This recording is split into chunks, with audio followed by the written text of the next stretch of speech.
वर्ण। हाँ मधुक भैया। प्रारंभ करें।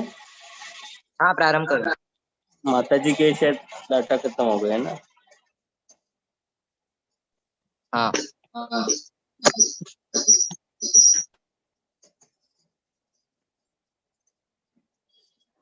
और ये परम पूज्य देवादेव प्रथम तीर्थंकर आदि विधाता आदिदेव देवादिदेव श्री आदिनाथ भगवान की जय हो। वर्तमान शासन नायक वर्धमान गिरिराज की जय हो। आचार्य भगवान श्री आदि सागर जी, शांति सागर जी, आचार्य भगवान श्री महावीर कीर्ति जी, विमल सागर जी, तपस सम्राट आचार्य सन्मत सागर जी, गणाधिपति गणधर जय श्री संतोष सागर जी गुरुदेव की जय। स्वाध्याय तपस्वी वैज्ञानिक धर्माचार्य सिद्धांत चक्रवर्ती अभिनव केवली आचार्य भगवान श्री कनकनंदी जी गुरुदेव की जय। आज शिक्षक दिवस और ऐसे महान दिवस पर 300 संतों के शिक्षा गुरु, हजारों विद्वानों के शिक्षा गुरु और हम जैसे लाखों श्रोताओं के शिक्षा गुरु पूज्य और आचार्य भगवान श्री कनकनंदी जी गुरुदेव के चरणों में हम सभी नतमस्तक होते हुए बारंबार नमस्कार करते हैं गुरुदेव कि आपके शिक्षा ने, आपके स्वाध्याय ने, आपके बोध ने हमें हमारे जीवन में बहुत परिवर्तन किया है गुरुदेव। जैसे संवर कहते हैं उसी तरह कई बार अशुभ भावनाओं को रोककर संवर का काम भी गुरुदेव आपके इस हितोपदेश ने किया है गुरुदेव। जैसे पूज्य और आचार्य भगवान श्री कनकनंदी जी गुरुदेव के चरणों में नमस्कार। इस वेबिनार में सम्मिलित समस्त आचार्य उपाध्याय साधु भगवंतों के चरणों में नमस्कार। समस्त श्रोताओं को सादर जय जिनेन्द्र। अब आगे इस स्वाध्याय को प्रारंभ करने के लिए हम आज मंगलाचरण मुनिश्री कर रहे हैं क्या वर्ण? हाँ हाँ हाँ और कोई है? हम संगत नहीं मुनिश्री मुनिश्री सागर जी गुरुदेव के चरणों में बारंबार नमस्कार करते हैं। मुनिश्री मंगलाचरण के द्वारा इस स्वाध्याय को प्रारंभ करें। नमस्कार।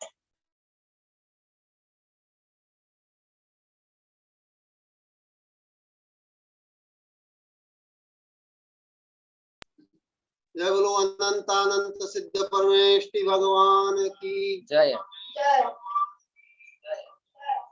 जय बोलो अनंत गुण विभूषित देवादिदेव आदिनाथ भगवान की जय बोलो जिनवाणी सरस्वती माता की जय बोलो परम पूज्य गणाधिपति गणधराचार्य श्री कुंतु सागर जी गुरुदेव की जय बोलो परम पूज्य वैश्विक दृष्टि संपन्न आचार्य भगवंत श्री कनकनंदी जी गुरुदेव की जय बोलो सत्य सनातन जैन धर्म की जय बोलो जय बोलो समस्त संत वृंद की। आचार्य भगवंत ने कल रात्रि में 2:28 पे एक महान कविता का सृजन किया है जिसका मैं अभी मंगलाचरण रूप में पाठ करने वाला हूँ। आप लोग बहुत ध्यान से सुनेंगे क्योंकि तीर्थंकर की माता सबसे महान होती है और साधकों में सबसे महान माता अरिका होती है। लेकिन आज इस नारी जाति की क्या दुर्दशा है गुरुदेव ने इस कविता के माध्यम से जो प्रस्तुत किया है। ऐसी कविता, ऐसी संयोजना, ऐसी समीक्षा अन्यत्र प्राप्त होना बहुत दुर्लभ है। इसलिए आप सभी प्रतिभागी जन बहुत ध्यान से इस कविता को सुने। इस कविता का शीर्षक है 4 माताओं की दुखद करुण कथा। 4 प्रकार माताओं की दुखद करुण गाथा। मातृ हंता हंतार कृतघ्न पुरुष दुखों से निवृत्ति के उपाय, ये शीर्षक है। अब सुनिए। माता है माता तेरी व्यथा मुझसे सही न जाए। माता है माता तेरी व्यथा मुझसे सही न जाए। पुत्र होकर भी पुरुष पापी क्यों तुझे सताए। माता है माता तेरी ये व्यथा। माता है माता तेरी व्यथा। तूने पुत्र को भी गर्भ में पाला कष्ट अनेक भी सहे। जन्म समय मरण सम दुख तुमने उनसे पाए। शिशु अवस्था में असहाय पुत्र को शिशु अवस्था में असहाय पुत्र को तुमने सहारा दिया, पाला पोसा दूध पिलाया, मलमूत्र विसर्जन किया, धाई स्वरूपी माँ, धाई स्वरूपी माँ।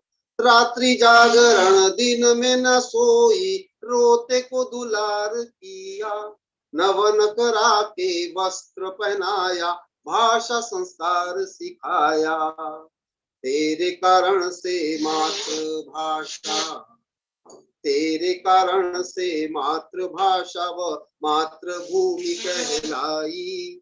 जननी जन्मभूमिश्च स्वर्गादपि गरीयसी उक्ति जननी, जननी जन्मभूमिश्च स्वर्गादपि गरीयसी, जननी जन्मभूमिश्च स्वर्गादपि गरीयसी।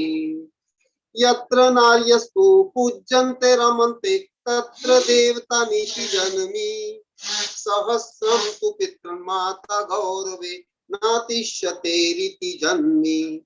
शोचन्ति जामयो यत्र विनश्यत याशु तत्कलं से दंड विधान, न शोचन्ति तु यत्र वर्धते तद्धि सर्वता से पुरस्कार। माता तेरी गरिमा, माता तेरी गरिमा, माता तेरी गरिमा, माता तेरी गरिमा। तथापि क्रूर कृतघ्नि पुरुष तुझे माने अपवित्रा दुष्टा, माने भोग सामग्री तथा ही पैरों की जूतिया। भोग हेतु भी चाहिए नारी, भोग हेतु भी चाहिए नारी, पुत्र हेतु भी नारी, ग्रह संचालन हेतु भी नारी, दहेज हेतु भी नारी। माता तेरी दुर्दशा, माता तेरी दुर्दशा। माता है माता तेरी व्यथा मुझसे सही न जाए, पुत्र होकर भी पुरुष पापी क्यों तुझे सताए। माता हे माता तेरी ये व्यथा, माता हे माता तेरी व्यथा। आगे की पंक्ति सुनो। चलचित्र से ले विज्ञापन मनोरंजन हेतु नारी, पैर दबाना पान खिलाना नृत्य ज्ञान हेतु नारी। गर्भपात भी तेरा करते, गर्भपात भी तेरा करते, देह शोषण व यौन हिंसा, छेड़खानी व दहेज हत्या, उपहास व्यंगात्मक भाषा, यह सब तेरी दुर्दशा, यह सब तेरी दुर्दशा। इनसे बचने हेतु बनो तू ब्रह्मचारिणी से आर्य का माता, नतमस्तक होंगे पावन चरणों में पुरुष बनोगी सबकी माता। अतः कनक सूरी बाल ब्रह्मचारी से, अतः कनक सूरी बाल ब्रह्मचारी से बने निर्ग्रंथ श्रमण, विश्व कल्याण हेतु करे ध्यान अध्ययन लेखन प्रवचन। यह है तेरी गरिमा, यह है तेरी गरिमा। कट्टर संकीर्ण कुधर्मी जन तेरी अधिक करे दुर्दशा, उदार सहिष्णु समतावादी की तू है आदरणीया। गो माता की भी कर रहे दुर्दशा, गो माता की भी कर रहे दुर्दशा, राक्षस कृतघ्न मानव, स्वसंतान व पुरुष को दूध देने वाली गो माता की हत्या, कृतघ्नि क्रूर मानव रे, कृतघ्नि क्रूर मानव रे। ऐसा ही धरती व प्रकृति माता का कर रहा है संहार, जिसके कारण विविध समस्या से हो रहा मानवों का सहार। ऐसा ही धरती व प्रकृति माता का कर रहा है सहार, जिसके कारण विविध समस्या से हो रहा मानवों का सहार। जय हो धरती माता, जय हो प्रकृति माता, जय हो धरती माता, जय हो प्रकृति माता। माता है माता तेरी व्यथा मुझसे सही ना जाए, पुत्र होकर भी पुरुष पापी क्यों तुझे सताए। माता हे माता तेरी व्यथा, माता हे माता तेरी है व्यथा। गुरुदेव की दूसरी कविता प्रस्तुत है, तन मन के स्वास्थ्य कारक पैदल भ्रमण। कल गुरुदेव ने बताया कि तीर्थंकर बाल्यावस्था में भ्रमण भी करते हैं, जल क्रीड़ा भी करते हैं, व्यायाम भी करते हैं, पशु पक्षियों से भी संवाद करते हैं, उनके बीच खेलते भी हैं। तो ये कविता भी उस संदर्भ से जुड़ती हुई है। तन मन के स्वास्थ्य कारक पैदल भ्रमण, अहिंसा पालन एवं पर्यावरण सुरक्षा हेतु भी मेरा दीर्घ अनुभव धर्म, आयुर्वेद एवं आधुनिक वैज्ञानिक अनुसंधान के आधार पर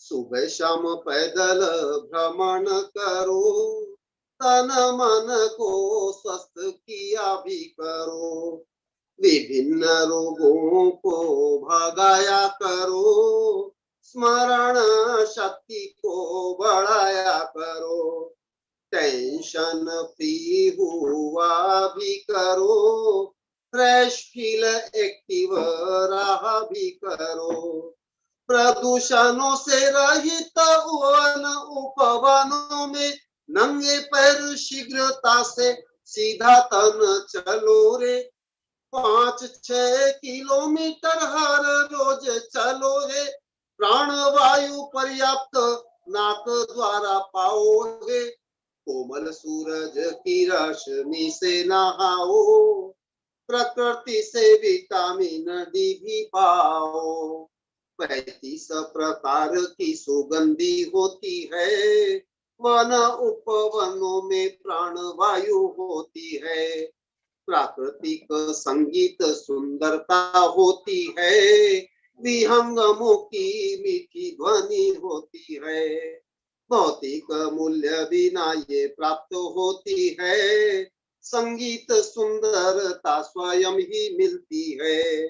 सुबह शाम पैदल भ्रमण करो, तन मन को स्वस्थ किया भी करो, इसी से पॉजिटिव इफेक्ट्स होते हैं, बॉडी व माइंड एक्टिव होते हैं, जिससे हेल्थ भी डेवलपमेंट होते हैं, शुगर कैंसर दूर भी होते हैं, हृदय रोग व कब्ज दूर हो जाते, माइक्रोकांडिया संख्या में बढ़ जाते हैं, इसी से मानसिक बीमारी दूर होती, मेमोरी पावर क्रम से वृद्धि होती, बॉडी भी कूल होती, हड्डी भी दृढ़ होती, तन की गंदगी दूर भी होती, तन मन में चुस्ती स्फूर्ति भी आती, दिन में स्फूर्ति रात को नींद आती, सुबह शाम पैदल भ्रमण करो, तन मन को स्वस्थ किया भी करो, पाचन तंत्र भी स्वस्थ रहता, वात पित्त कफ भी सम रहता, शारीरिक अकड़न दूर भी होता, बुढ़ापा भी शरीर में शीघ्र न आता, साइड इफेक्ट भी नहीं होता, प्राकृतिक चिकित्सा है पैदल यात्रा, सुबह शाम पैदल भ्रमण करो, तन मन को स्वस्थ किया भी करो, जुकाम सिर दर्द दूर भी होता, प्रकृति पर्यावरण का ज्ञान भी होता, प्रकृति से आत्मीयता का भान होता, इसी से विभिन्न अनुभव होता। वैद्य वैज्ञानिक शोध जो करते, विश्व हित हेतु काम भी करते। इसी के कारण साधु पैदल भी चले, स्वयं को स्वस्थ रखे, अहिंसा पाले। चरवेती श्रमण जो चले, प्रदूषणों से रहित कर्तव्य पाले। इसी नियम का जो पालन करे, जीवन सुखमय उसका चले। सुबह शाम पैदल भ्रमण करो, तन मन को स्वस्थ किया भी करो। कनक नंदी भी इन व्रतों को पाले, बाल्यकाल से नित्य भ्रमण करे। अनुभव आगम व शोध ज्ञान से, यह सब लिखा गया हित भाव से। अहिंसा पालन स्वास्थ्य रक्षा यत्न, मानव सतत करे सच्चा प्रयत्न। सुबह शाम पैदल भ्रमण करो, तन मन को स्वस्थ किया भी करो। विभिन्न रोगों को भगाया करो, स्मरण शक्ति को बढ़ाया करो। टेंशन फ्री हुआ भी करो, फ्रेश फील एक्टिव रहा भी करो। टेंशन फ्री हुआ भी करो, सुबह शाम पैदल भ्रमण करो। विभिन्न रोगों को भगाया करो। जय बोलो परम पूज्य स्वस्थ स्वास्थ्य के धनी आचार्य भगवंत श्री कनक नंदी जी गुरुदेव की जय। नमस्ते गुरुदेव, नमस्ते मनुष्य, नमस्ते मनुष्य। भगवान, अपने रोज जो 2 कविताओं का मंगलाचरण होता है, कल उसमें मनीषा जैन मंगलाचरण कल करना चाहेंगे गुरुदेव। एक मंगलाचरण कल वो प्रस्तुत करना चाहेंगे, तो गुरुदेव नाम आज्ञा है गुरुदेव। ठीक है, बहुत अच्छा। अब हम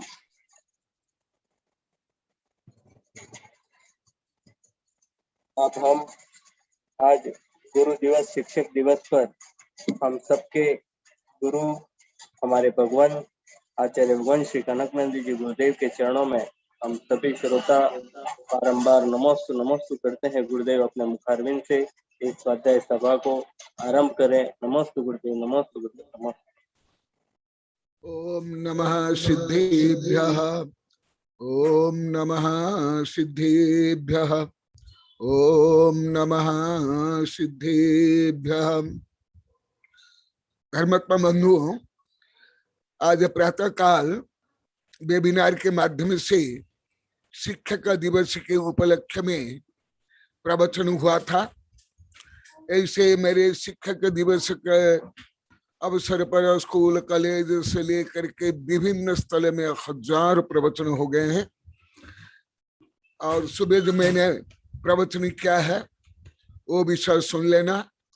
और दूसरा विषय, जैसे मधु को मुझे अनुरोध किया था और यहाँ के अध्यक्ष को मैं बोला था, कल बताया था, अभी आगे परीक्षण पर्व में यही वेबिनार के माध्यम से ही परीक्षण धर्म के बारे में जो आप लोग को रीति रिवाज रूढ़ी से जानते हो तो है ही सामान्य, उससे आगे मनोविज्ञान से ले पर्यावरण विज्ञान, ये सब को लेकर के भी संक्षेप में वर्णन करूंगा। ये विषय भी सुबह वेबिनार में मैंने घोषणा कर ली है, सबको बता दिया है। तो मधु को भी, मधु की भावना और उसके प्रार्थना के कारण मैं ये क्या है, क्योंकि मैं यदि सही कोई विषय है मैं तत्काल मेरा सुपर कंप्यूटर रिजल्ट दे देता है। मुझे ज्यादा स्लेट है, बही खाता सब करना नहीं पड़ता है। तो मैं बता दिया हूँ, आप लोग को भी सूचित कर लिया हूँ।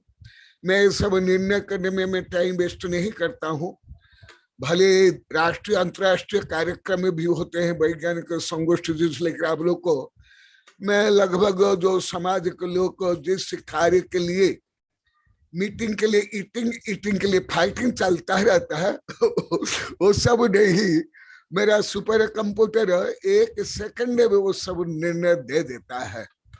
तो मैं मधु को बोलने के बाद मैं तत्काल निर्णय लेकर के यहाँ कल वेबिनार में बताया था और प्रातः वेबिनार में भी बता दिया हूँ, और गुरु दिवस के उपलक्ष्य में, शिक्षक दिवस के उपलक्ष्य में भी संक्षेप में जैन धर्म, मनोविज्ञान, शिक्षा विज्ञान और वर्तमान जो परिस्थिति है, समस्याएं हैं, वो सबको लेकर बताया हूँ। और अभी जो 3 दिन से चल रहा है ये भी शिक्षक दिवस के ही अंतर्गत है। माने किस प्रकार तीर्थंकर भगवान प्राय रूप में तन मन आत्मा को स्वस्थ सबल करने के लिए जो कुछ काम कर रहे हैं, यही तो वस्तुतः शिक्षा है। और ऐसे विषय का प्रतिपादन करना, जानना, मानना, तदनुकूल आचरण करना, यही है शिक्षक दिवस या गुरु पूर्णिमा। तो इसलिए मैं उस विषय को यहाँ स्थगित करके आगे भगवान क्या करते थे वो मैं बता रहा हूं। उसके अनेक उद्देश्य है, बहुविध उद्देश्य में कुछ भी सोचता हूं। थ्योरी ऑफ रिलेटिविटी के अनुसार सामान्य एक पंथ दो काज में मानता नहीं हूं, एक पंथ दो काज मैं मानता नहीं हूं। और मैं विद्यार्थी जीवन में पढ़ा था 7 8 ब्लॉक, एक साथ 7 को भी नहीं मानता हूं। मैं एक साथ अनंत कार्यकाल संबंध को मानता हूं। तो अभी जैसे आप लोग को नारी के बारे में पढ़े होंगे, जब संदर्भ आ गया इसमें ही आने वाला, उस समय मैं इस नारी संबंधी भी बताऊंगा। जो अभी मैं सामान्य विषय बता रहा हूं, ये विषय भी कोई नहीं जानते, सब बता दिए। साधु साध्वी से लेकर यहाँ के गृहस्थ, ब्रह्मचारी से लेकर ब्रह्मचारियां, ये विषय भी नहीं जानते थे। कथनचित ये लोग को बोले गुरुदेव हम विपरीत कुछ जानते थे, और वर्तमान परिस्थिति में अधिकांश जन विपरीत ही जानते हैं और मानते हैं, करते हैं। और विशेष कर माता पिता तो बच्चों के लिए शिक्षा के नाम पर विपरीत ही करते हैं। इसलिए ऐसे अति सामान्य विषय को भी आधुनिक परिप्रेक्ष्य में और आधुनिक समस्याओं के समाधान के लिए बता रहा हूं। जैसे एक अति सूक्ष्म जीवाणु को भी अभी भी पूरी पृथ्वी के वैज्ञानिक समझ तक नहीं पाए। मैं लगभग 12-13 महीना पहले बता दिया था, वेबिनार में बता दिया हूं। 12-13 महीना पहले बताया था कि जो सरकार से कुछ डॉक्टर वैद्य बोलते हैं कि कोरोना दूर हो जाएगा, मैं तब ही बता दिया वो सब अंतर प्रज्ञा से। तो इसलिए कोई सामान्य विषय है तो उसको उपेक्षित नहीं करना चाहिए, जैसे अभी सब उपेक्षित करते हो। इसलिए आप लोग को भी, आपके संतान भी, आपके परिवार भी, आपका समाज भी आज मन से रुग्ण, भाव से रुग्ण, शरीर से रुग्ण है ही। तो इसलिए आप लोग का तन से भी स्वस्थ बना, मन से भी स्वस्थ बना और आत्मा से भी स्वस्थ बना। इसलिए मैं ये विषय बता रहा हूं। इस संबंध में मेरे बहुत ग्रंथ है। शारीरिक, मानसिक, आध्यात्मिक स्वास्थ्य के विविध आयाम, आदर्श, विचार, विहार, आहार, धर्म एवं स्वास्थ्य विज्ञान, पहला भाग, दूसरा भाग, स्वास्थ्य, गीतांजलि आदि आदि। तो विस्तार से आप लोग को पढ़ना है। भले आप लोग को सब बोलते हो, गुरुदेव आप बोलते हो कि मैं बहुत कम बोला हूं, ये तो हम लोग के लिए बहुत विस्तार है। हम तो ये जानते ही नहीं थे। अब जितना जानते हो उसका एक भाग भी हमको याद नहीं रहता और उससे भी कम हम नहीं बोल पाते हैं।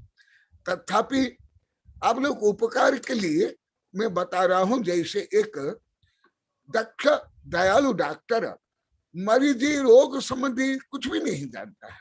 कथनचित विपरीत खान पान भाव्य बाहर, तथापि वह डॉक्टर जिस प्रकार परीक्षण निरीक्षण करता है और तदनुकूल वो उपचार और आहार विहार के लिए बोलता है, इसी प्रकार मैं एक आध्यात्मिक डॉक्टर हूँ, डाकू नहीं हूँ।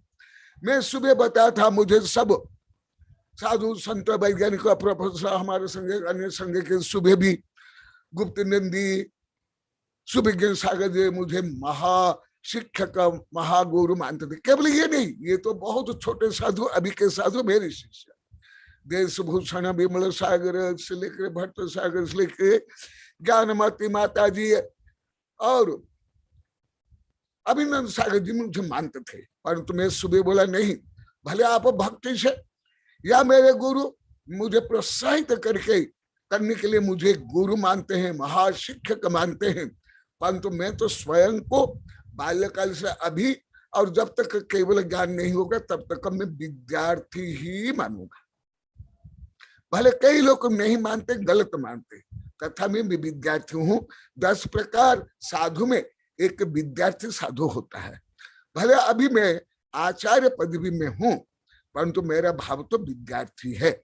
और ये विद्यार्थी में क्या क्या गुण है तीर्थंकर के माध्यम से बताता हूँ। लगभग आप लोग को कोई नहीं जानते, जैसे मैं कल बताया था और कल से आज तक सब बता दिए।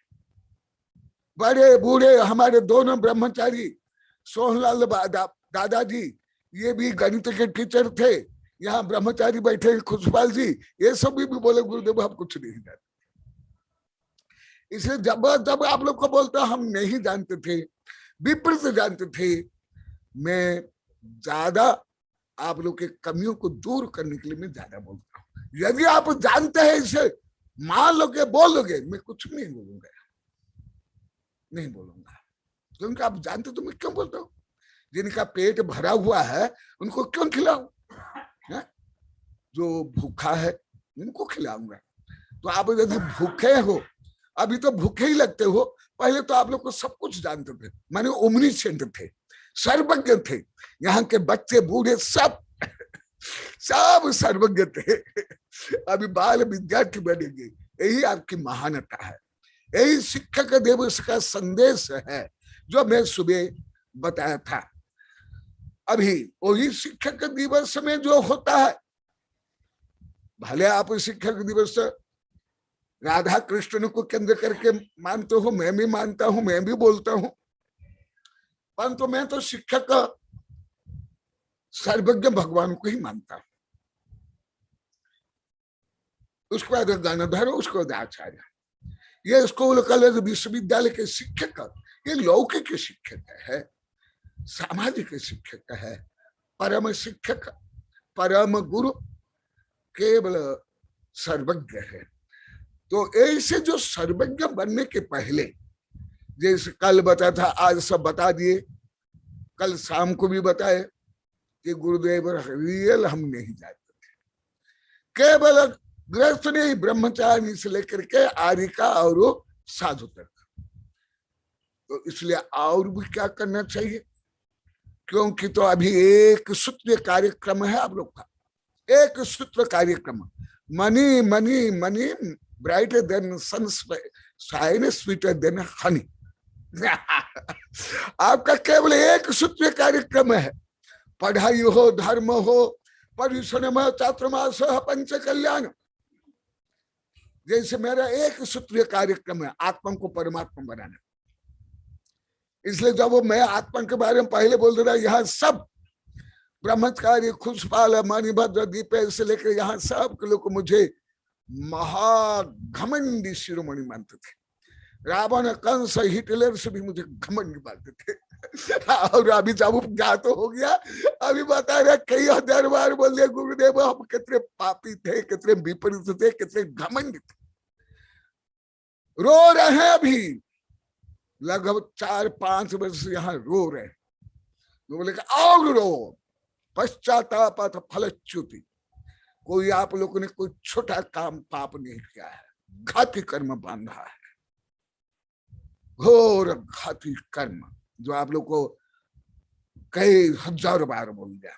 तो अभी तीर्थंकर के माध्यम से आप लोग को समझो, भले आप माता पिता टीचर स्टूडेंट, परंतु रियल शिक्षा का जो स्वरूप और उद्देश्य फल नहीं जानते। तो अभी चल रहा है तीर्थंकर का अनक्षरी महान शिक्षा, बिना अक्षर, बिना स्कूल कॉलेज, महान शिक्षक कैसे। ये तो मेरी ये जो युग निर्माता ऋषभदेव की किताब से बोल रहा हूं, विस्तार से पढ़ना है तो सर्वोदय शिक्षा मनोविज्ञान से लेकर अनेक ग्रंथ इसके ऊपर है, अनेक कविताएं हैं। तो कल जो मैं बता उसके आगे बता रहा हूं, जो अभी वैज्ञानिक लोग को अभी कुछ वर्ष से अनुसंधान कर रहे हैं।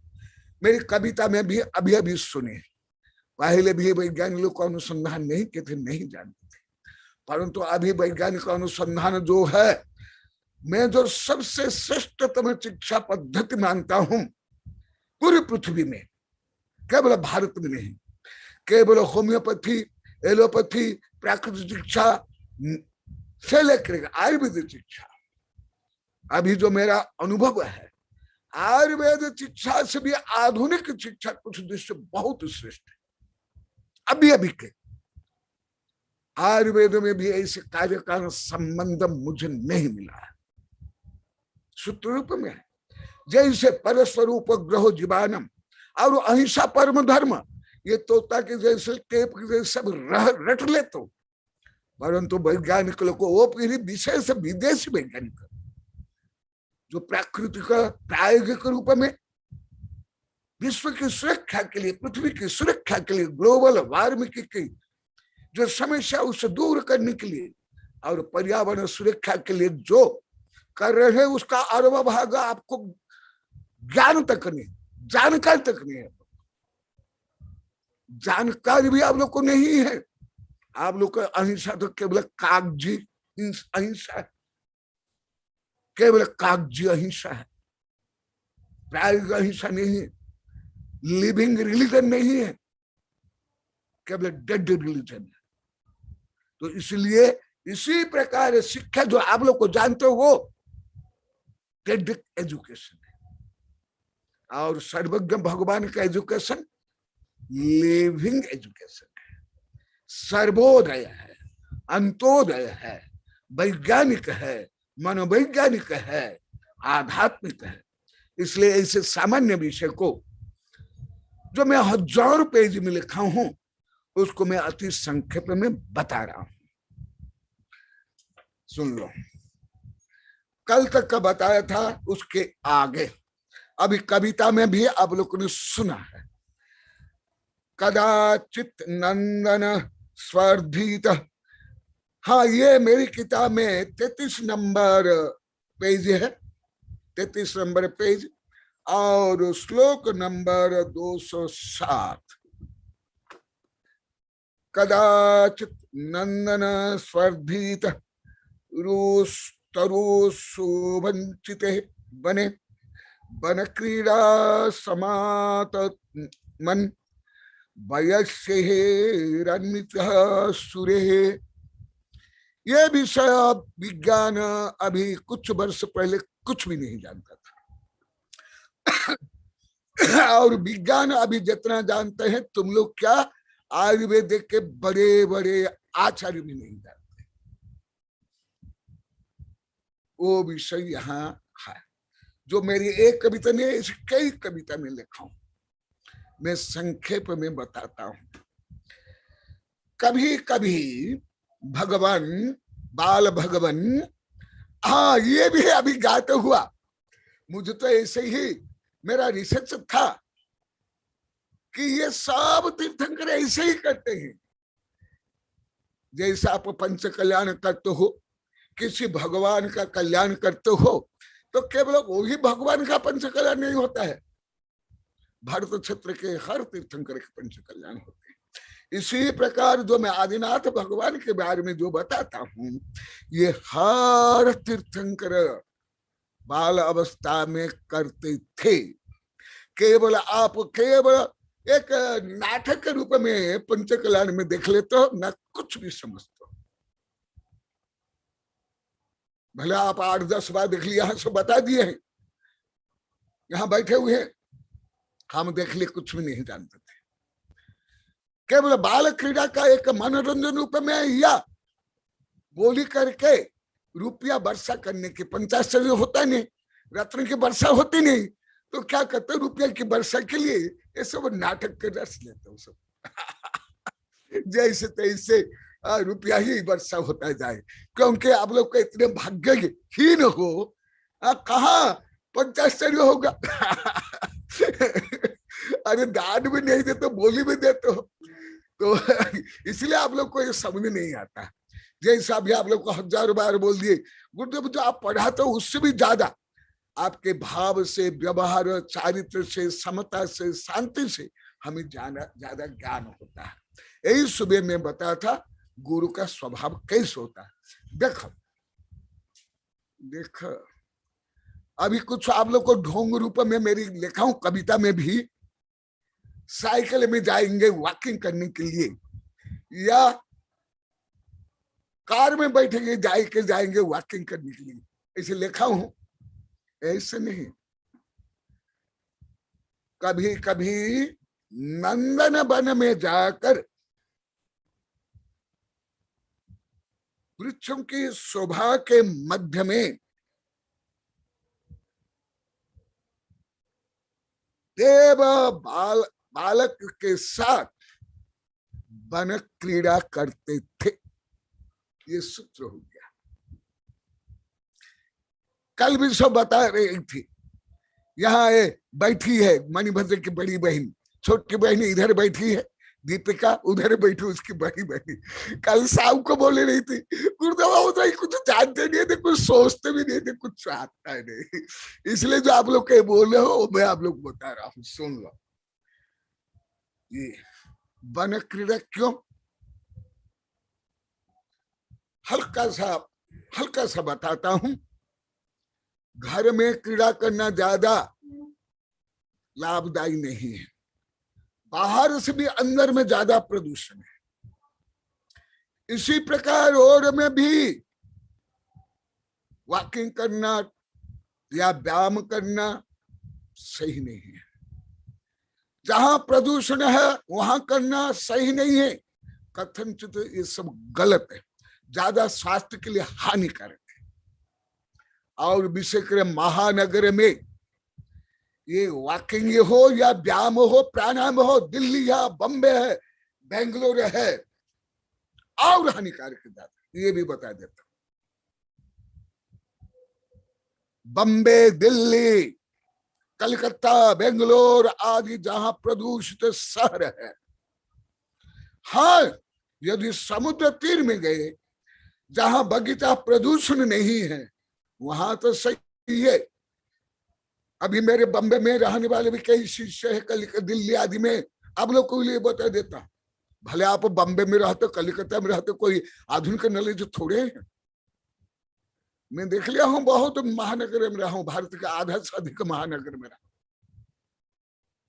कथनचित गांव वाले ज्यादा आयु वाले हैं। मैं विद्यार्थी जीवन में बोला था और मुझे पुरस्कार मिला था, यही राधा कृष्णन, डॉक्टर राधा कृष्णन द्वारा रचित महात्मा बुद्ध की किताब, और अभी वैज्ञानिक अनुसंधान हो गया, मेरी किताब बहुत विस्तार से लिखा।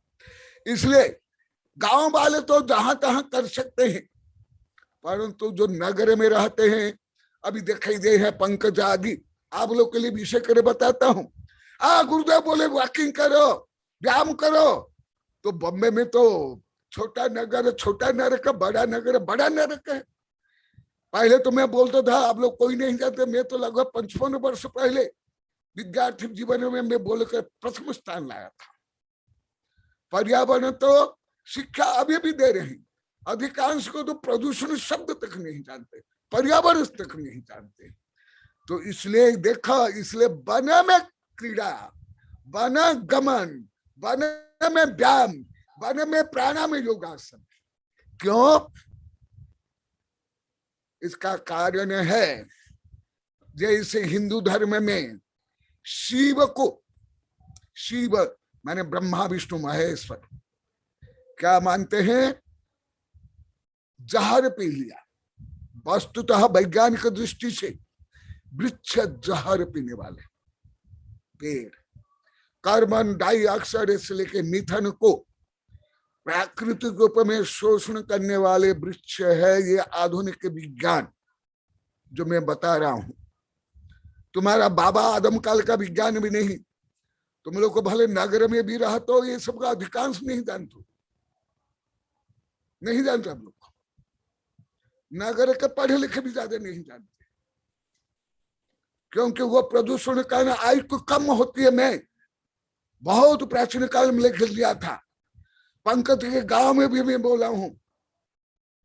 भले अर्थ उपार्जन के लिए बम्बई गए, परंतु ये सबको गांव ही अच्छा लगता है। मुझे बहुत बार बोल दिए। तो सुनो, ये बन क्यों? भले आप लोग को साइंस से माइंडेड नहीं होने के कारण और समीक्षा गुण आप लोग को भी नहीं होने के कारण इसको नहीं समझ पाते। जैसे अभी आप लोग को जब से मैं आदि पुराण बता रहा हूं तब से भी सब बोल रहे। इसका मतलब ये नीलकंठ है, वृक्ष नीलकंठ। केवल मैं इसके बारे में बोलूं तो कई दिन बोलूंगा, केवल यही विषय को ले कई दिन लगातार बोल सकता हूं और लिखा भी हूं, तथापि हल्का से बोल देता हूं। वृक्ष मुख्यतः जो विषाक्त तत्व है वो सब विषाक्त तत्व को पी डालता है, कार्बन डाइऑक्साइड आदि। इसलिए पेड़ में कार्बन अरब खरब टन संचित रहता है। पेड़ में वो और इसलिए जब जंगल जलते हैं तो प्रदूषण फैलता है, वो कार्बन डाइऑक्साइड निकल जाता है। इसलिए वृक्ष होना चाहिए जहां तहां सर्वत्र, घर के आगे पीछे, घर के अंदर।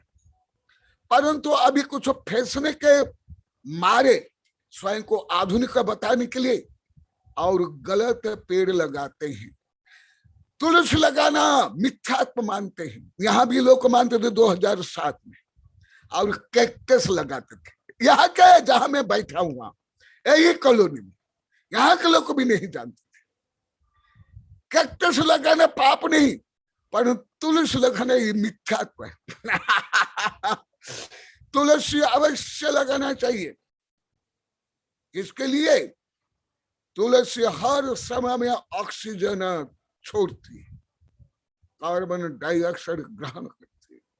इसी प्रकार पीपल, अस्वस्थ वृक्ष आदि कई वृक्ष, इसलिए घर के अंदर भी प्लांट लगाना चाहिए, होम प्लांट। परंतु मैं अधिकांश देखा जो लगाते हैं वो ज्यादा और गलत। कैक्टस लगाते हैं जो विषाक्त वायु छोड़ता है और कलहकारक, शकुन वैज्ञानिक अनुसार घर में कलह होगा। तो इसलिए वन क्रीड़ा, वन में भ्रमण करना चाहिए। मेरे और बहुत कविताएं हैं। वन में भ्रमण करने पर टेंशन दूर से लेकर के खांसी जुकाम दूर होती है, आंख तेज होती है, दृष्टि दोष दूर होता है और शारीरिक मानसिक रोग भी दूर होते हैं। ऐसे अनेक कारण है। मैं तो बहुत कम अभी बोल रहा हूं, जब ये विषय आएगा मैं बताऊंगा।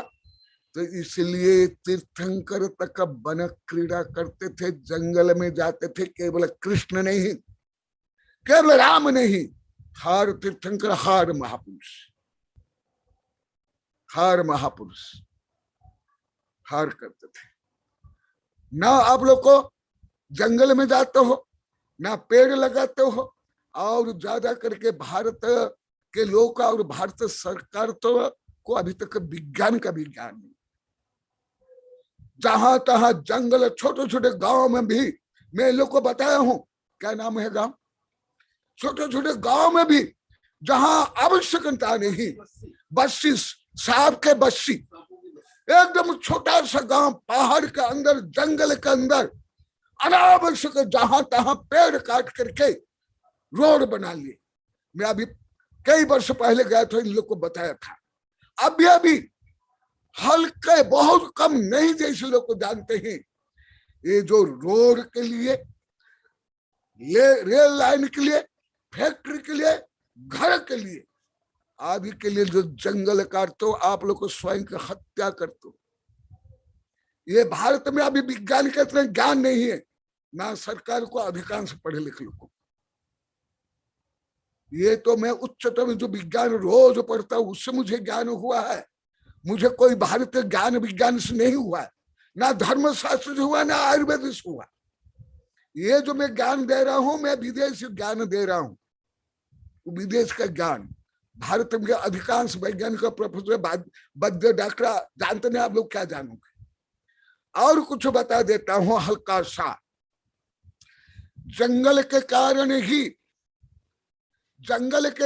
ही संतुलित वातावरण रहता है, ग्लोबल वार्मिंग भी कम होता है।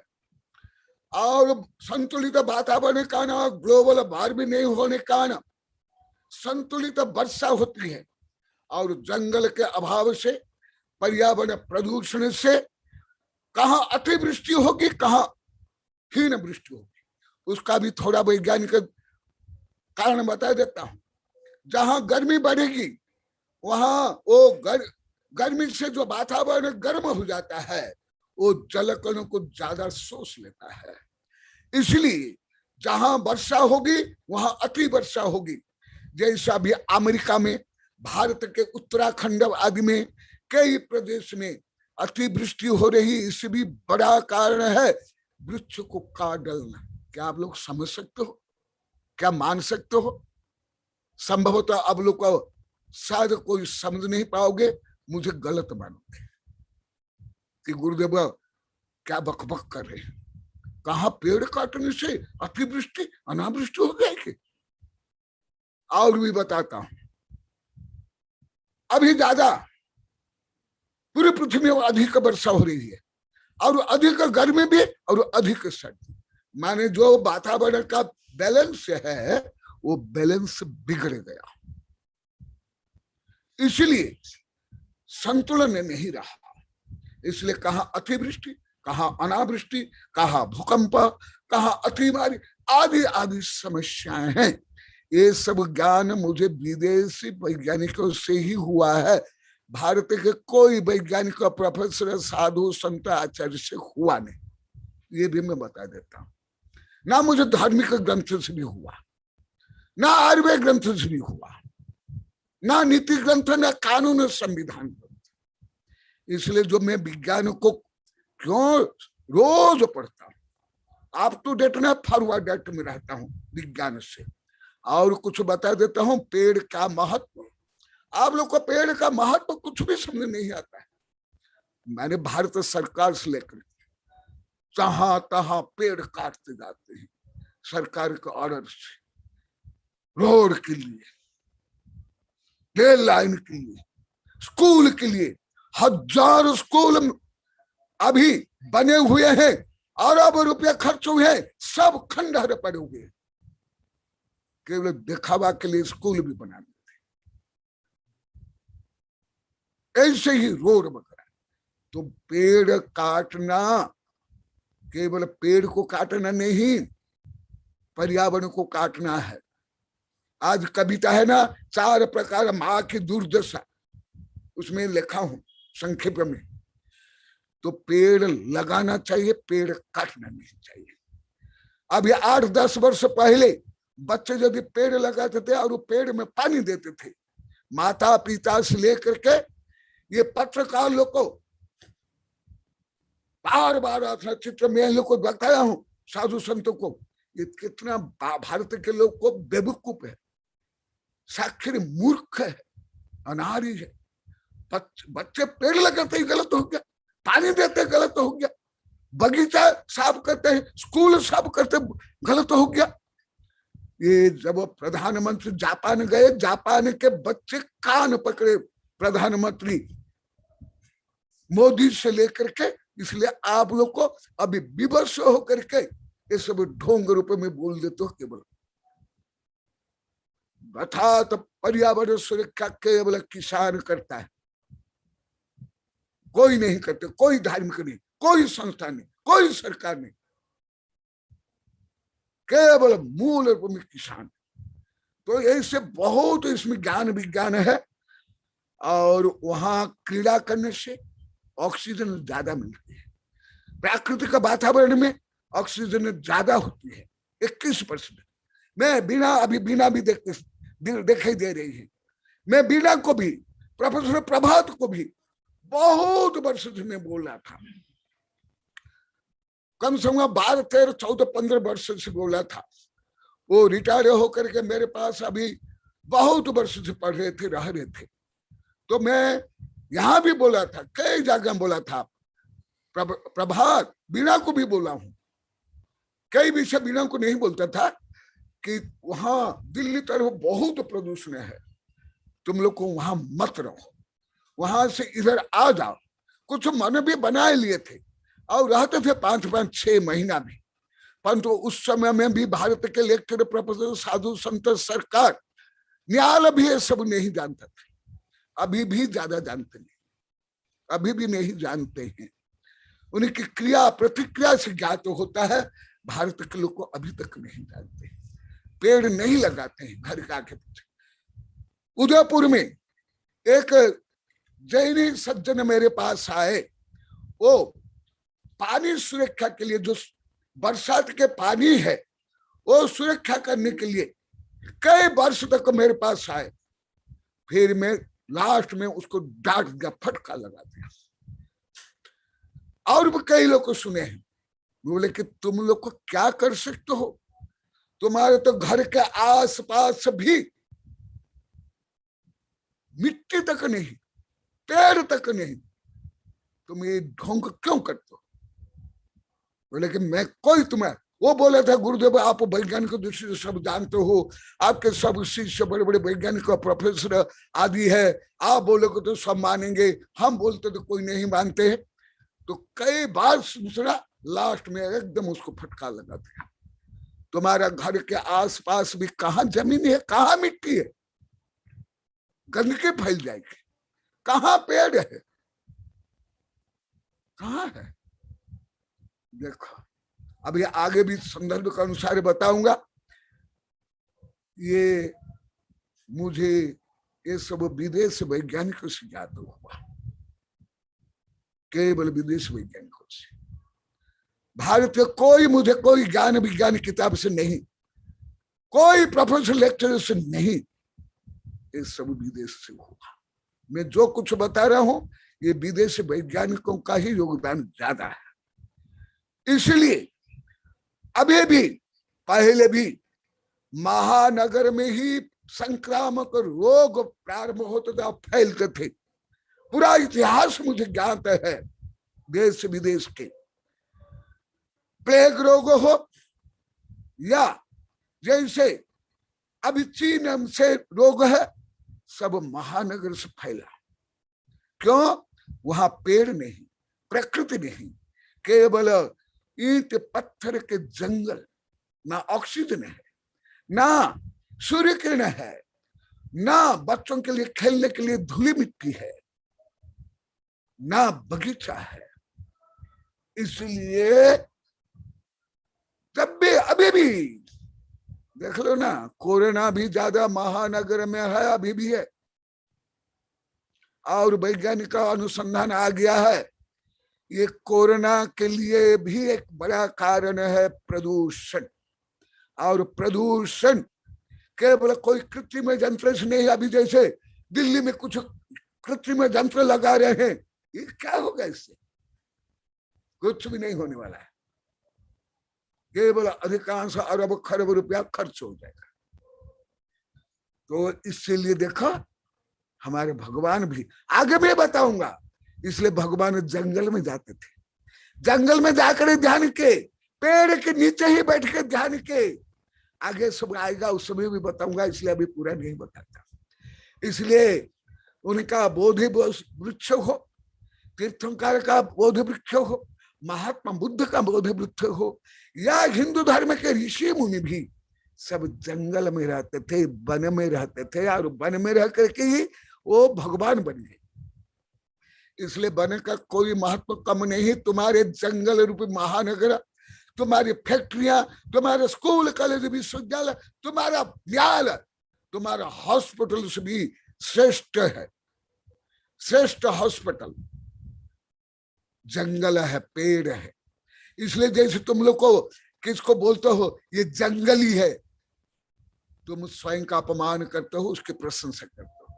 जैसे मैं बहुत वर्ष से बोला हूं मैं जंगली साधु, तो ये सुबह माता जी एक दिन अभी कुछ वर्ष पहले उनको अच्छा नहीं लगा, यहीं बैठे 2-3 फीट दूर पर, बोले कि अरे जंगली के बराबर कोई महान नहीं हो सकते। सब तीर्थंकर जंगल में ही जाकर के तीर्थंकर बने, और अभी सब बड़े बड़े वैज्ञानिक अनुसंधान केंद्र, विश्वविद्यालय, लेबोरेटरी सब जंगल में, पहाड़ में। तो इसलिए जंगली बोलना पुरस्कार है, बहुमान है। आगे और सुनो क्या कहते थे, वन क्रीड़ा विनोदेश्य विरजी कृत भूतला मंद दू बुद्ध बुरुद्गान पाद पान पवना मरहा। और भले आप लोग को इसको वैज्ञानिक दृष्टिकोण नहीं समझ पाते हो, इसको केवल एक रीति रिवाज रूढ़ी रूप में, धार्मिक रूप में मान लेते हो, इसलिए ये सब पढ़ने पर भी आप लोग कुछ समझते नहीं। देखो, और वहां वन में या भगवान जहां विहार करते थे, क्रीड़ा करते थे, मनोरंजन करते थे, वहां पवन कुमार देव जा करके उस भूभाग को धूली रहित कर लेते थे। पहले भी आप लोग को बताया हूं, माने प्रदूषण रहित वन में, जंगल में, स्थान में भगवान विहार करते थे, क्रीड़ा करते थे। अर्थात प्रदूषण से अनेक रोग होते हैं, जो पहले भी आगे बताऊंगा, इसलिए इसको यहां यही स्थगित करता हूं, समाप्त नहीं, स्थगित है। क्योंकि आगे आएगा और भी बताऊंगा, क्योंकि मेरा ये स्वभाव है, जो समस्या है, जो जटिलता है, जो कठिन विषय है, उस विषय में लिखना, पढ़ना, सोचना मेरा ये स्वाभाविक गुण है, कथनचित शिशु अवस्था से। अभी नहीं, अभी आगे बताता हूं। इसलिए भगवान का शरीर, आप लोग तो केवल इतना ही भक्ता मरे पढ़ ले तो ये राग रुच विपरमाणु भीष्म आदि इतना ही है, तोता के जैसे, केप के जैसे, ऐसे नहीं। देखो, जो उनका शरीर इतना सुंदर था, पहले भी बताया हूं, संक्षिप्त में जन्म के 10 अतिशय में अभी कुछ विस्तार से बता रहा हूं। इससे आप लोग को, जो लगभग आप लोग कोई आयुर्वेद पढ़ेंगे, यहाँ बागड़ में तो कोई आयुर्वेद कुछ भी नहीं जानते, अभी भी नहीं जानते। केवल एक छोरी है, वो अभी आयुर्वेद पढ़ रही है आज से, केवल वही।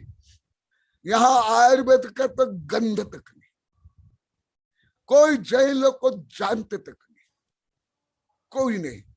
इसलिए अभी 10-20 हजार बार बोल दिया अभी कि गुरुदेव हम खाना भी नहीं जानते थे, कैसे खाना क्या किया जाता है, किसका आगे पीछे। यहाँ सब बैठे हैं, यहाँ भी बैठे स्क्रीन पर, सब हंस भी रहे। तो इसलिए आप लोग के खाली स्थान पूरा कर रहा हूं, केवल कागजी परीक्षा के लिए नहीं, जीवन की परीक्षा में, जीवन की परीक्षा में आप लोग को सफल बनो। अभी जो उनका किशोर अवस्था में जो उनका शरीर था, पूर्व पुण्य कर्म के साथ साथ यही जो मैं अभी बता रहा हूं क्रीड़ा आदि के कारण उस शरीर का वर्णन है, जैसे आयुर्वेद में है और शरीर विज्ञान में है, मेडिकल साइंस में है। तो उनके शरीर की उपमा अद्वितीय है, उपमा नहीं दे सकते। ये तो आप लोग को रट लिए हो, परंतु क्यों नहीं वो आप लोग को बता रहा हूं। पहले हल्का से बताया हूं, अभी उसी विषय को विस्तार से बता रहा हूं। अब लोग को सैकड़ों बार बता दिया हूं, संदर्भ के अनुसार आगे बताऊंगा। निसर्ग सुंदरम तस्य वपुर वज्रास्ति बंधनम दीप विष शस्त्र विभेदत्वम भेदे रूपमादि सच्छवि। जो आप लोग को पहला भाग में आप पढ़ तो कि जन्म के 10 सतीश है, मेरी पहले भाग किताब में भी है, मैं भी हजारों लाखों बच्चों को पढ़ाया हूं। वो देखा शरीर कैसे संहानन वज्रमय, मैंने हड्डी बंधन किल सब कुछ वज्र। आप लोग के हड्डी भी वज्र नहीं, आपके बेस्टन तो मांसपेशी से, लिगामेंट जैसे तुम लोग को बोलते लिगामेंट, लिगामेंट वो लिगामेंट नहीं वज्र। इसलिए वज्रमयी हड्डी, वज्रमयी कील, वज्रमयी पेस्टन के कारण भगवान का शरीर क्या था, कैसे था। जैसे जो श्रद्धालुओं को हाँ ये भगवान है, ये अवतारी पुरुष है, ये चमत्कार है, इसलिए वो विष के लिए मरा नहीं, ऊपर से गिर गया मरा नहीं, पहाड़ चूर चूर हो गया। ये कथनचित अंधश्रद्धा भी है, कथनचित ब्लाइंड फेथ भी है, कथनचित चमत्कार को नमस्कार भी है। क्योंकि सम्यक दर्शन ज्ञान चारित्रण मुख्य मार्ग, सम्यक दर्शन के साथ ज्ञान से युक्त जो होता है वो धर्म है, नहीं तो धर्म नहीं। जो आप लोग को ये सब मानते हो कथनचित अधिक असत्य, चमत्कार को नमस्कार, ढोंग पाखंड को महत्व देना, पढ़े लिखे लोग को भी, और जहां स्वार्थ सिद्धि होती है वहां तो गधा को भी बाप मान लेते हैं, पाप को भी, जिसको सबके सामने बोलेंगे ये मिथ्यात्व, वही जा करके मिथ्यात्व का अधिक सेवन करते। ऐसे ही ढोंगी बाबा से लेकर के चमत्कारी मंदिर में जाकर के करते। इसलिए सही समझो, सही सम्यक ज्ञान, सम्यक ज्ञान से ही सम्यक दर्शन सही होता है। जैसा भी यहाँ कई हजार बार बोल दिए, केवल ब्रह्मचारी खुशपाल ही 400-500 बार बोल दिए। गुरुदेव हम मैं नहीं जानते थे, हमारा सब ज्ञान, सब भावना, सब क्रिया मिथ्या। आप बोले कि नहीं? हाँ।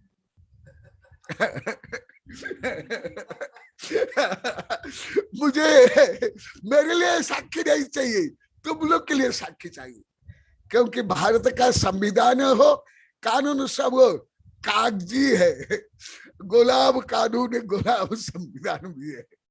इसलिए अभी परिवर्तन हो रहा है। देखो, इसलिए विश्व से, अस्त्र से किसी प्रकार वो शरीर छिन्न भिन्न नहीं होता था, कोई रोगाणु प्रवेश नहीं कर सकते थे।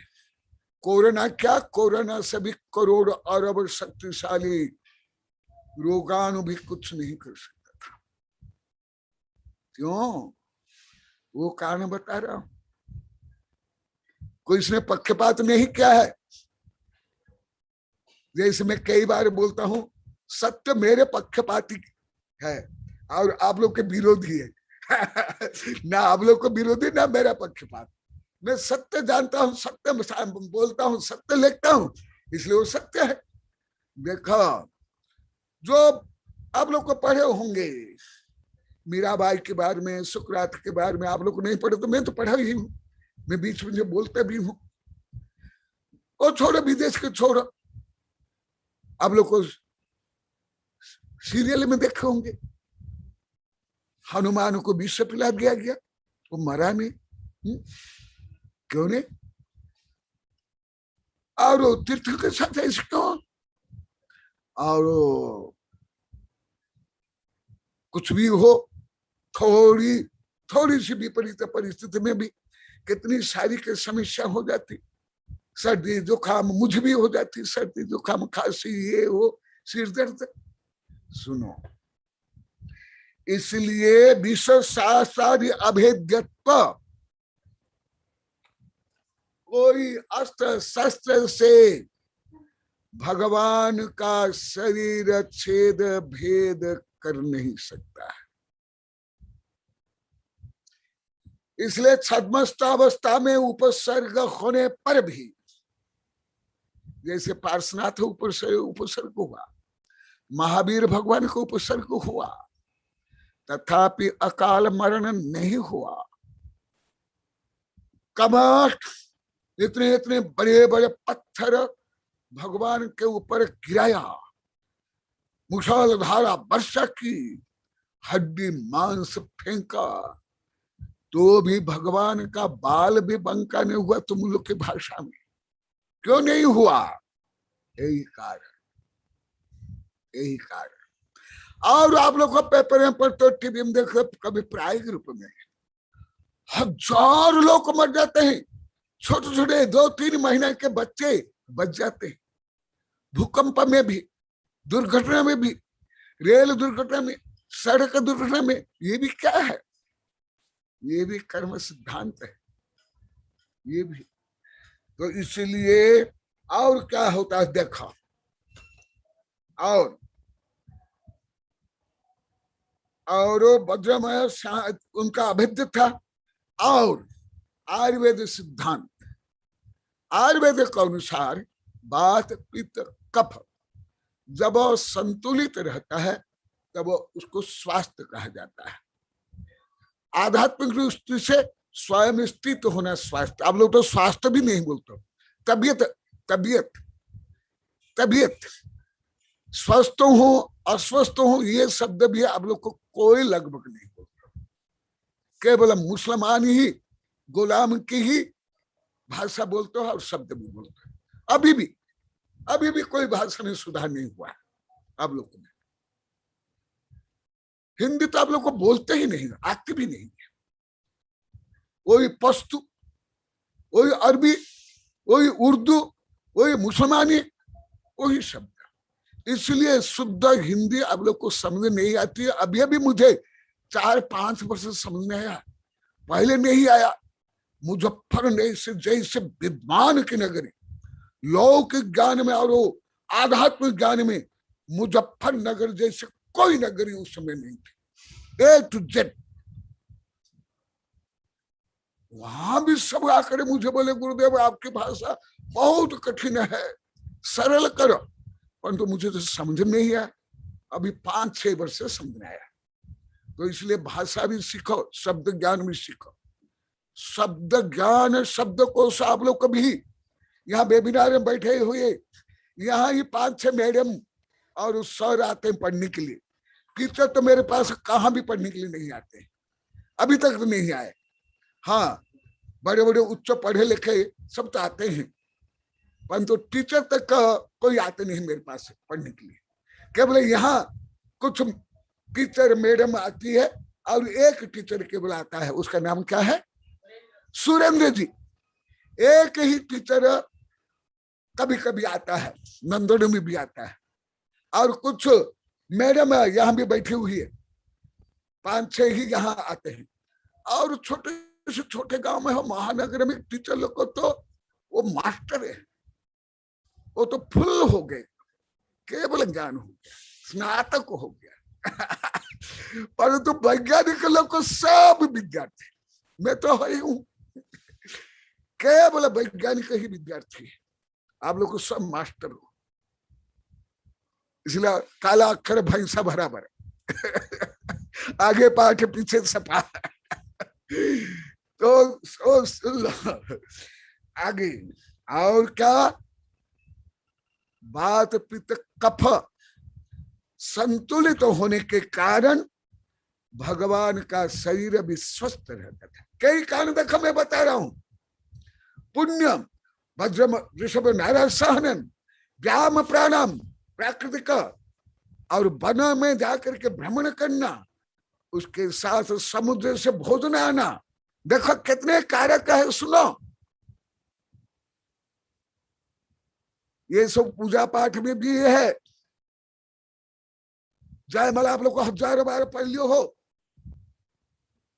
परंतु अनंत तो भगवान तो है, भगवान जाने, हमको जानने थोड़े है हमको तो केवल रूढ़ी पीटना है भगवान जानने के लिए अनंत भगवान बैठे हुए हैं, वो जाने, हमारा काम थोड़े है केवल देखावा करना, रूढ़ी और पंथ मत भेदभाव लड़ाई झगड़ा ये करना। देखो कितना कारण है, ये आयुर्वेद है, ऐसे ही वैज्ञानिक अनुसंधान होता है, केवल विज्ञान में अन्य में नहीं, ऐसे कुछ भी नहीं होता, ना अभी धर्म में भी है ना किसी में भी।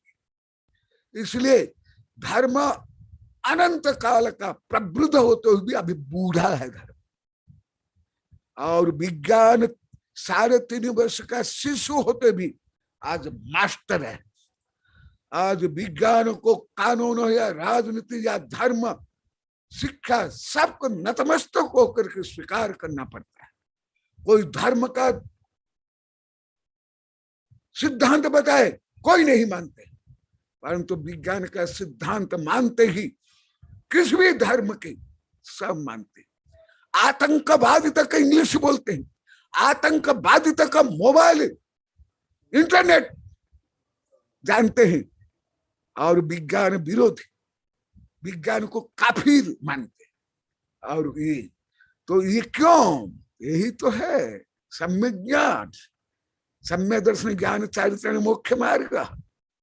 ये तो सम्यक दर्शन ज्ञान चारित्र मुख्य मार्ग कागज में है, या भक्तामर एक साथ सुन लो, तत्व सूत्र एक साथ सुन लो, माला भी एक साथ फेर लो पूजा भी अभिषेक देख लो, कोई महिला आई गई, क्या खाना बनाई, कौन साड़ी पहने, वो भी देख लो, हो गया काम एक साथ सब साधे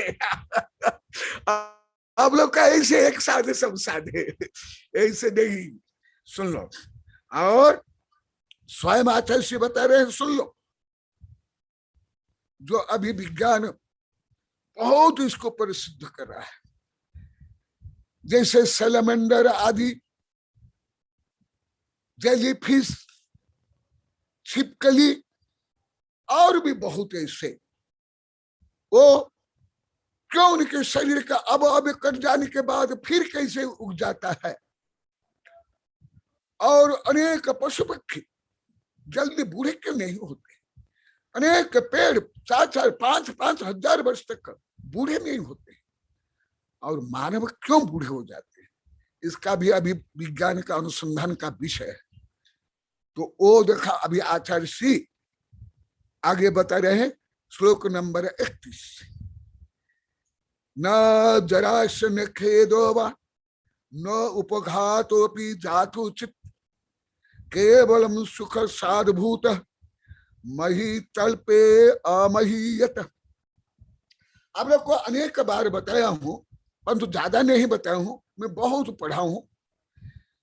जो आइंस्टीन से लेकर के अभी जो मोबाइल को जो बनाया है, क्या नाम है उसका, जॉब्स, स्टीव जॉब, भारत में आकर के पढ़ के जाकर के सब बनाए हैं, बता देता हूं।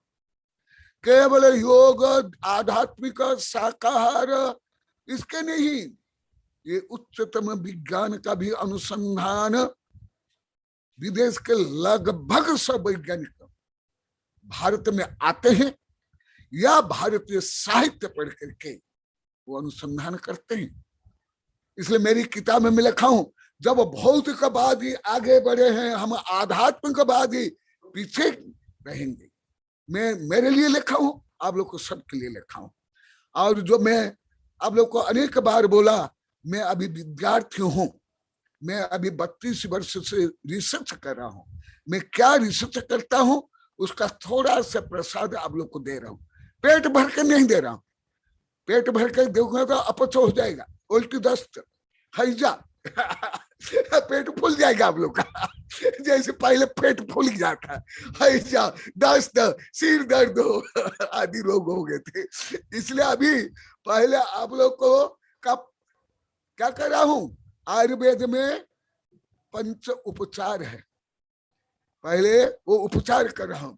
तुम लोग का मानसिक मल, शारीरिक मल, आध्यात्मिक मल रोग दूर कर रहा हूं। फिर जितना जितना आप लोग का मल दूर होता है उतना उतना आप लोग को औषधि दे रहा हूं। आगे देखो, ये ज्ञान भी मुझे ज्यादा करके धर्म, दर्शन, तर्क आदि शास्त्र में तो मैं पढ़ा हूं बाल्यकाल से, परंतु मूल रूप में अभी मुझे विज्ञान से पद्धति ज्यादा अति ज्यादा मुझे सीखने को मिल रहा है। मुझे केवल यदि मैं धर्म शास्त्र पढ़ता, हर धर्म के धर्म शास्त्र, दर्शन शास्त्र, मुझे इतनी विश्लेषण क्षमता मेरे पास नहीं आती, और सनम्र सत्यग्राहीपना नहीं आता, और बालक जैसे जिज्ञासु नहीं बन पाता। इसके लिए बड़ा कारण आधुनिक विज्ञान। आधुनिक विज्ञान और वैज्ञानिक लोग को बहुत अच्छे, मैं 1000 बार सुन लिया हूं। मैं तो अभी हम तो कुछ भी नहीं जानते, हम जानने के लिए नम्र प्रयास करें, ऐसे बोलते हैं। हमारे यहाँ तो अनपढ़ गमार भी सब बोलते हैं, सब आता है, सब माहित है, सब पता है, ऐसे बोलते हैं। इसलिए मैं सुने मेरा कान पक गया, इसलिए अभी कुछ वर्ष से आप लोग का कान मरोड़ रहा हूं। सुना आगे, और बहुत महत्वपूर्ण बता रहा हूं।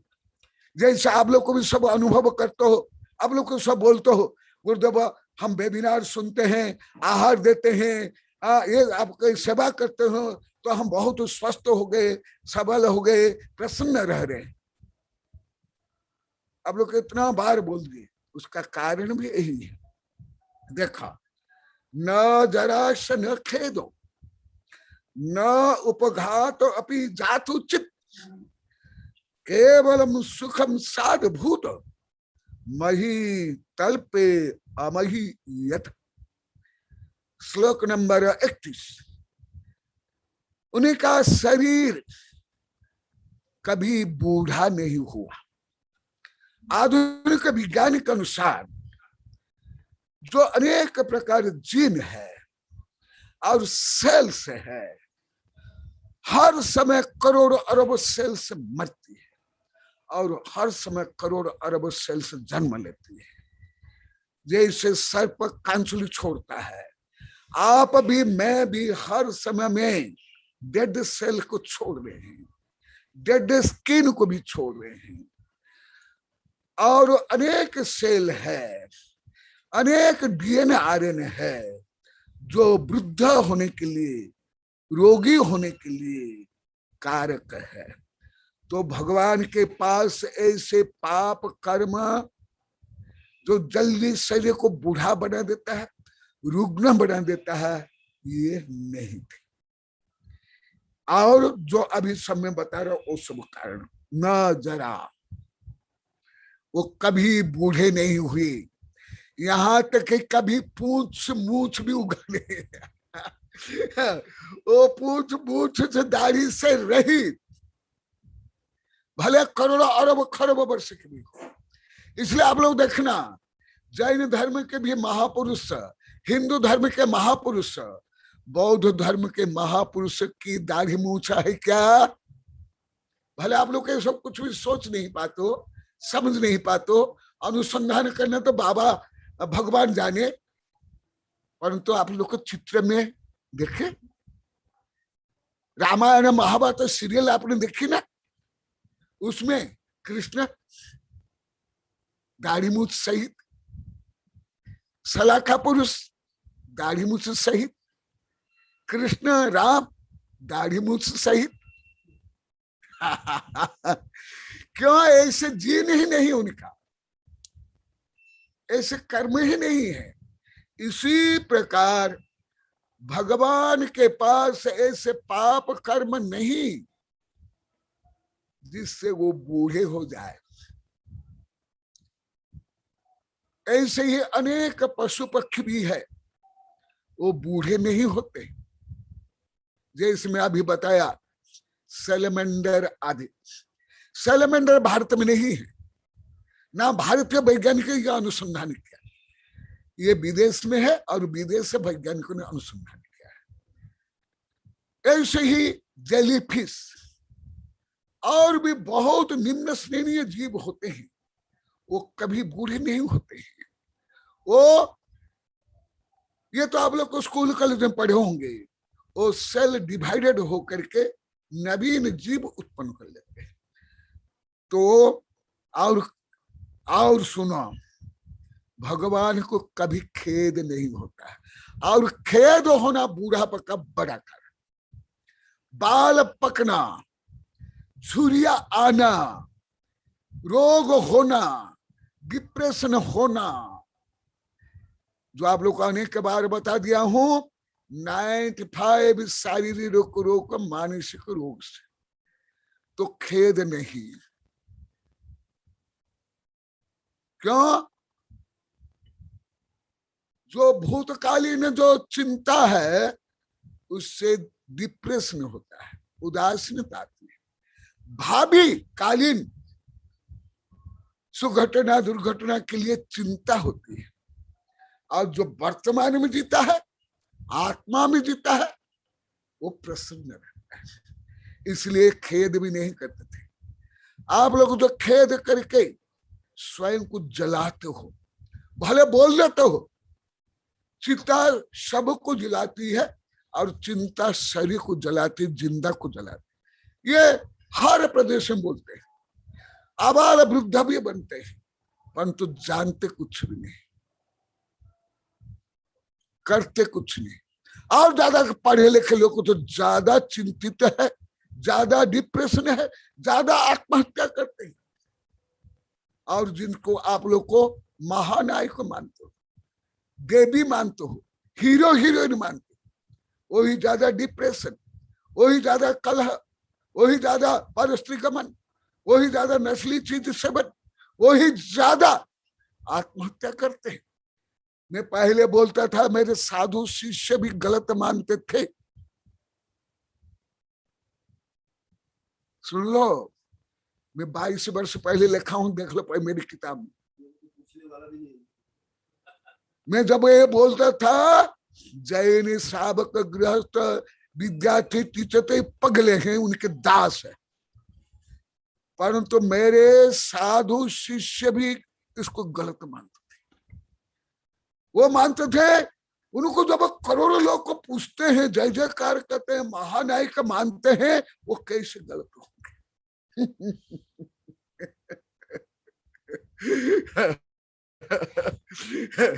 परंतु अभी तो आप लोग को टीवी में पेपर में पढ़ते हो। और सुन लो, और कभी अकाल मरण तीर्थंकर का होता नहीं, सलाका पुरुषों का होता है। तद्भव मोक्षगामी का भी अकाल मरण होता है। ये तत्पर सूत्र से लेकर के है। चरमोत्तम देहा, चरम में भी उत्तम, इसलिए उपसर्ग विजयी और अंतकृत केवली हर तीर्थंकर समय 10-10 होते हैं। माने उपसर्ग का न, उस कष्ट का न, ओ मरण करके मोक्ष पंथ चल जाते हैं या सर्वात सिद्धि में। परंतु तीर्थंकर को किसी भी कारण से उनका अकाल मरण नहीं होगा। जैसे महावीर भगवान के ऊपर भले दिगंबर परंपरा में कर्म वर्णन है, भगवान महावीर के ऊपर क्या उपसर्ग हुआ, बहुत कम, अति कम। सितंबर में बहुत ज्यादा, काल में किली ठोक देना, सर पर काटना आदि आदि बहुत वर्णन है। मेरी किताब में है धर्म, जैन धर्म तथा महावीर भगवान, उसमें बहुत सितंबर का भी मैं बहुत दिया हूं, अब लोग को पढ़ लेना। सितंबर में महावीर का वर्णन ज्यादा है। हाँ, कुछ पार्षद भगवान का वर्णन दिगंबर में है। तथापि इतना कष्ट देने पर भी, पत्थर फेंकने पर भी, अस्त्र शस्त्र चलाने पर भी कोई तीर्थंकर का तुम लोग की भाषा में बाल बांका नहीं हुआ। यही यहां लिखा हुआ है। क्यों? क्यों? हीरा को स्टील भी काट नहीं सकता है। हीरा को काटने के लिए हीरा चाहिए, और भगवान का शरीर और उनकी अस्थियां आदि वज्रमय और साथ ही साथ पुण्य और क्या है, उपघात से रहित। ऐसे आज आगे और भी बताऊंगा।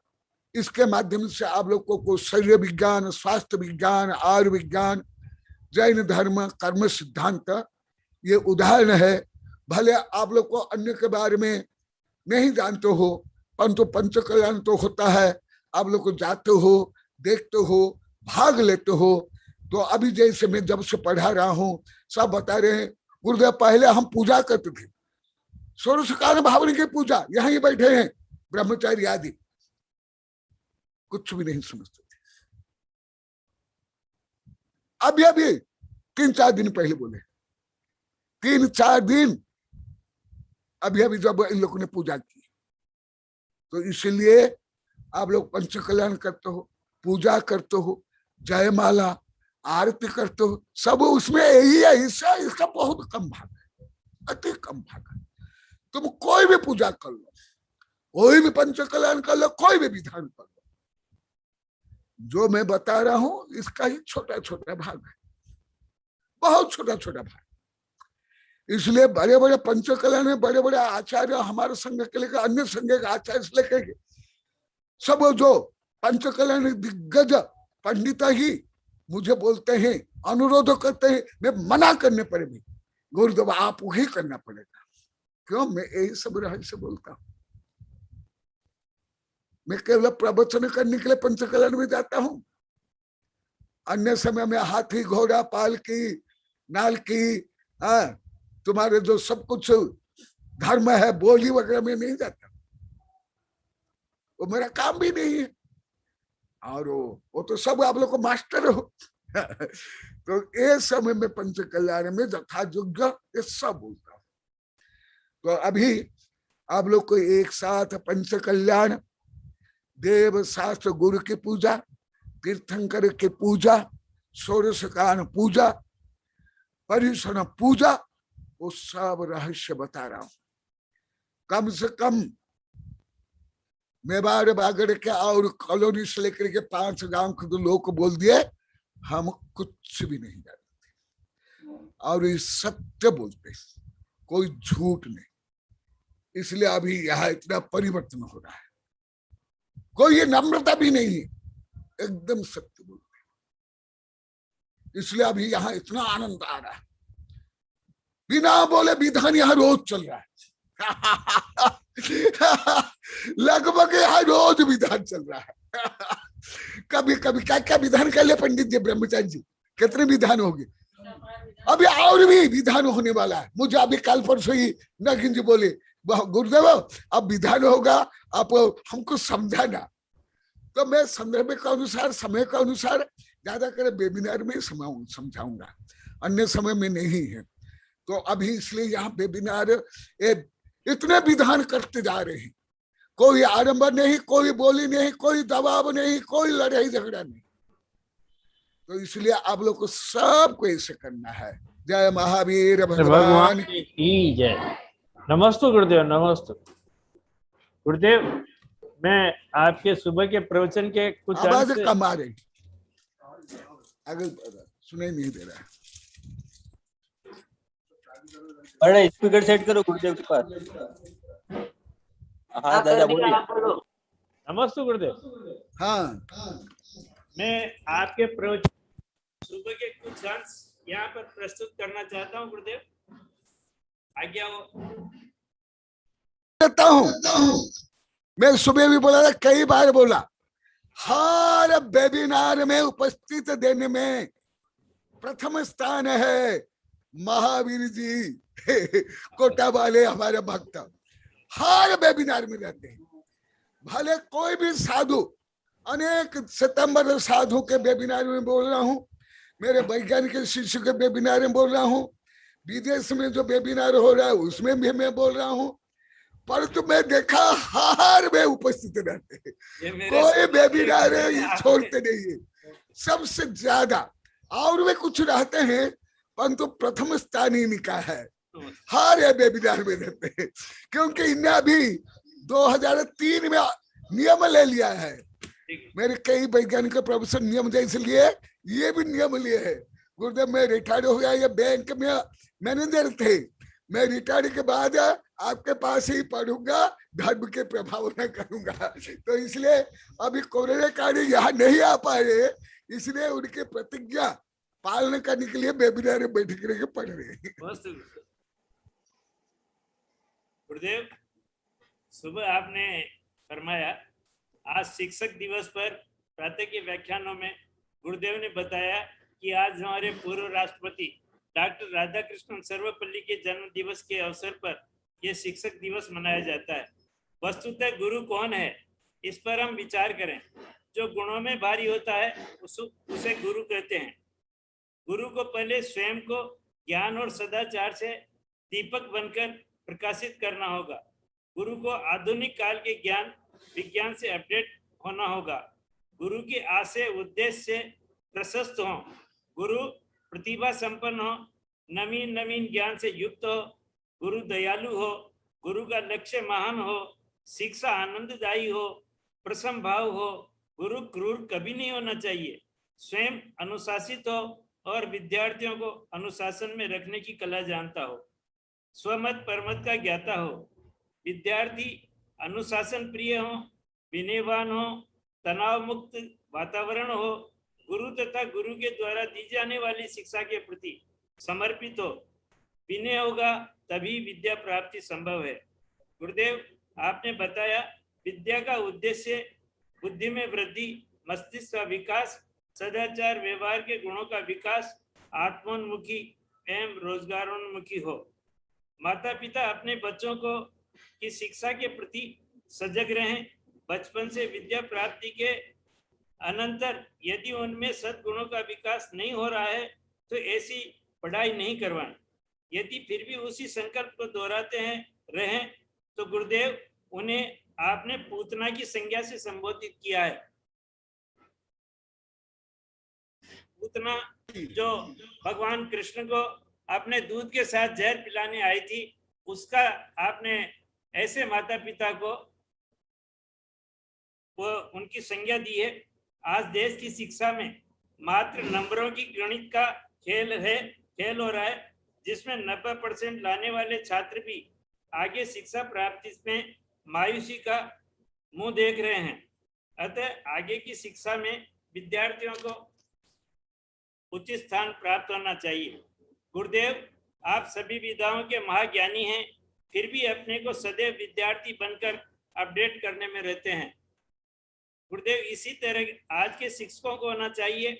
आज की शिक्षा पद्धति अत्यंत तनावपूर्ण है, जिससे प्रतिवर्ष कई छात्र आत्महत्या तक कर लेते हैं। आज की शिक्षा मात्र रोजगारोन्मुखी है, आत्मोन्मुखी नहीं है। उसमें सदाचार और व्यवहार के ज्ञान का अभाव है।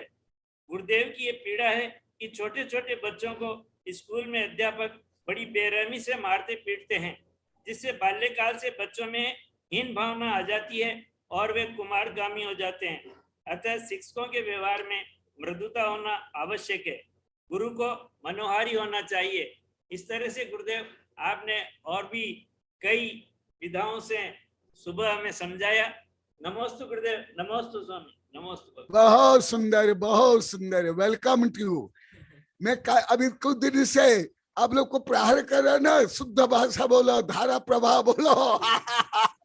आज महावीर जी ने प्राय करके बता दिया। गुरुदेव हम सुन रहे हैं, समझ रहे हैं और स्वयं को सुधार कर रहे हैं। तो आज विषय वस्तु की भी बहुत सारगर्भित और धारा प्रवाह और शुद्ध उच्चारण, कल भी बोला था, परसों भी बोला था, सैकड़ों बार बोल दिया।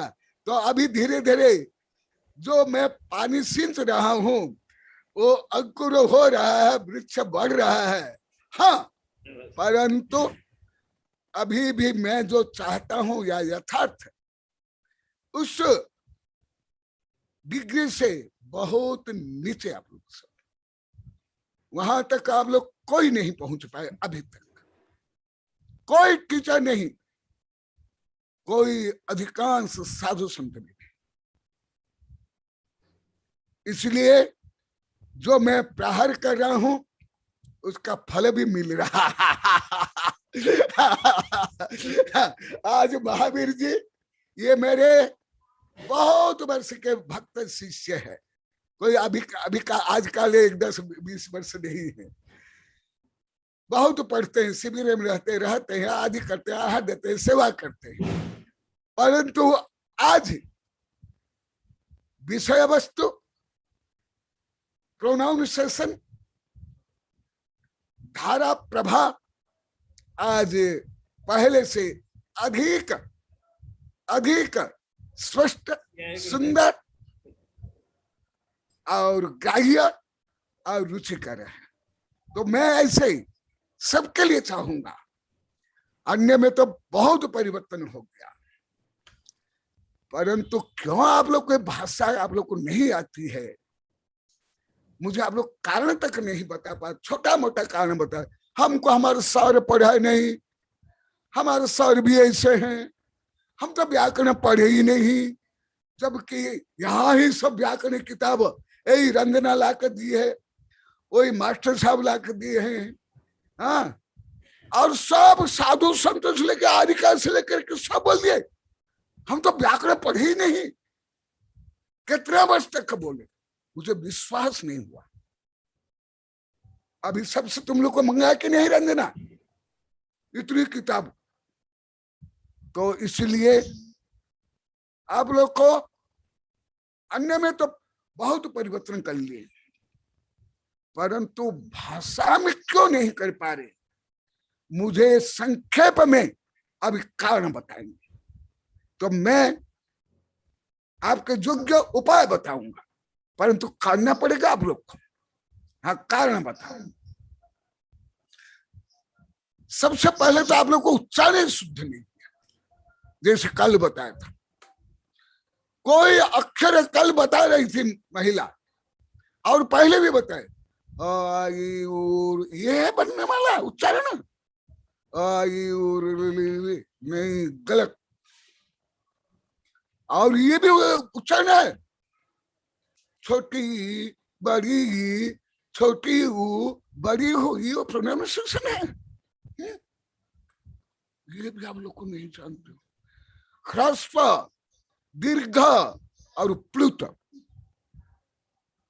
एक मात्रा, दो मात्रा, बहुमात्रा, अघोष, घोष, ये भी जानते तक नहीं, प्रयोग एकदम नहीं करते।